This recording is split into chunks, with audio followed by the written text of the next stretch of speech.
अस्सलाम वालेकुम, कैसे हैं आप सब लोग। आज हम बनाएंगे रमज़ान के लिए एक बहुत ही ज़बरदस्त रेसिपी। इस रेसिपी को रमज़ान में ज़रूर ट्राई करें। इसके इंग्रेडिएंट्स घर में ही मौजूद होते हैं। अरबिक में इसे लुकेमात भी कहते हैं। ये एक अरबिक डेज़र्ट है। इसमें हम चीज़ फिल करेंगे आज। ये प्लेन भी बनाया जाता है लेकिन चीज़ के बहुत ही मज़ेदार सा ये बनेगा। तो सबसे पहले मैंने मेजरिंग कप से 2 कप मैदा ले लिया है। फिर उसके बाद इंस्टेंट चीज़ लिया है 1 tablespoon, 2 tablespoon sugar ली है, 1/8 टीस्पून के करीब मैंने नमक लिया है, 1 टेबल स्पून ऑयल लिया है और साथ ही नीम गर्म दूध लिया है 1 कप उसी मेजरिंग कप से। इन तमाम चीज़ों को हमें मिक्स करना है। हम स्पून की मदद से ही इसे मिक्स कर लेंगे। बहुत आसानी से ये मिक्स हो जाएगा। ये देखें, इस तरह से ये मिक्स हो गया है। तो अब हम इसको एक बड़े बोल में शिफ्ट कर लेंगे और इसके ऊपर आप हाथ पर ऑयल लगा लें। अगर ये आपसे हैंडल ना हो तो हाथ पर ऑयल लगा लें और इसको हल्का सा इस तरह से गूंद लें। और अब हम इसको क्लिंग रैप से रैप करेंगे और कपड़े से ढककर, डस्टर से, किसी भी किचन टॉवल से ढककर इसे रख देंगे। 1 घंटे के लिए रेस्ट देंगे ताकि ये राइज़ हो जाए। देखिए 1 घंटे के बाद ये इस तरह से राइज़ हो गया है। अब हम इसे पंच डाउन कर लेंगे, हल्का सा दोबारा से गूंद लेंगे। दोबारा आप हाथों पे हल्का सा ऑयल लगा लें अगर हाथों पर ये चिपके तो, क्योंकि काफ़ी सॉफ्ट है। तो इसको दोबारा से पंच डाउन करके गूंद लेंगे। इस तरह से हम इसे रख लेंगे।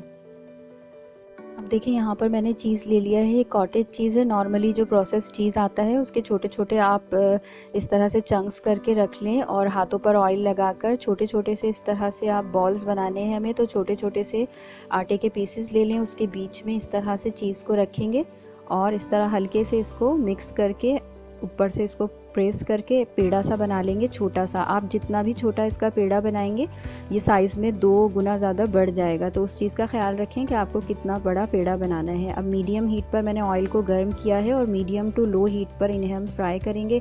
तेज़ आंच पर फ्राई नहीं करेंगे वरना ये ऊपर से कलर इनका आ जाएगा और अंदर से ये फिर कच्चे रहेंगे। तो मैं इनको बिल्कुल हल्की आंच करने के बाद फ्राई कर रही हूँ और बस इसको इस तरह से उलट पुलट करते जाएं। ये साइज़ में बढ़ते रहेंगे। तो जब भी आप इसको फ्राई करना शुरू करें एक दफ़ा पेड़े को दोबारा से हल्के से हाथों से रोल कर लें हाथों में, तो उसका साइज़ दोबारा छोटा हो जाएगा और उसके बाद आप इसे किसी भी कढ़ाई में जिसमें आप फ्राई कर रहे हैं डालें, क्योंकि ये साइज़ में बार बार बड़े हो जाते हैं यीस्ट की वजह से। तो इनको हल्का सा जब हम ऑयल में डालेंगे तो हाथों से रोल करेंगे और फिर ऑयल में डालेंगे।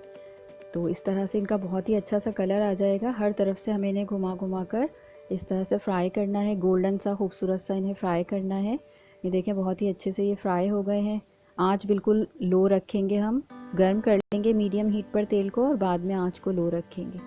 अब मैंने ये दूसरा बैच इसमें शामिल कर दिया है। ये देखें चारों तरफ से मैं इसको टर्न करती जा रही हूँ तो बहुत ही अच्छा सा इनका कलर आ जाएगा। इस तरह से ये दूसरा बैच भी हमारा तैयार हो गया है। इस तरह से तमाम हम तैयार कर लेंगे।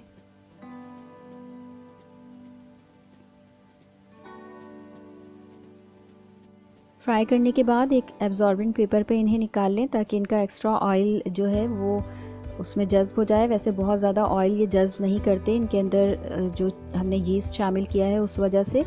अब मैं इन्हें पीसी हुई चीनी में रोल कर रही हूँ। इस स्टेप को आप चाहें तो कर सकते हैं, ना चाहें तो आप इन्हें ना करें। बेसिकली ये बहुत ज़्यादा मीठे नहीं होते तो हम इन्हें आखिर में मीठा करने के लिए या तो इनके ऊपर कोई सा भी सिरप जो मीठा हो वो पोर करते हैं, या फिर आप इस तरह से शक्कर में रोल कर लें, पीसी हुई चीनी में रोल कर लें। आप यहाँ पे इनको चॉकलेट सिरप से भी गार्निश कर सकते हैं। और ये देखें मैं आपको तोड़ कर दिखा देती हूँ कितने सॉफ्ट हैं ये अंदर से, बहुत ही मज़ेदार बने हैं। तो पिसी हुई चीनी में अगर आप इन्हें रोल ना करना चाहें तो डायरेक्टली इनके ऊपर शहद या डेट सिरप या चॉकलेट सिरप या सिंपल सिरप जो होता है आप वो भी इस पर शामिल कर सकते हैं। तो मैंने इन्हें पहले रोल किया है पिसी हुई चीनी में और अब मैं इनके ऊपर थोड़ा सा शहद जो है वो पोर कर रही हूँ इस तरह से। और ये बहुत ही मज़ेदार बनते हैं, बच्चों को बहुत पसंद आते हैं। तो इस रमज़ान में आप इस रेसिपी को ज़रूर ट्राई करें, बहुत आसानी से बन जाते हैं। और सारी डिटेल्स डिस्क्रिप्शन बॉक्स में भी आप चेक कर सकते हैं, इसकी रेसिपी मौजूद है। तो इस रेसिपी को ज़रूर ट्राई करें, बहुत ही ज़बरदस्त सी रेसिपी है। रेसिपी अगर पसंद आए तो इसे लाइक और शेयर ज़रूर करें और मेरे चैनल पर अगर आप नए हैं तो इसे सब्सक्राइब कर लें। अपना ख्याल रखिएगा। अल्लाह हाफ़िज़।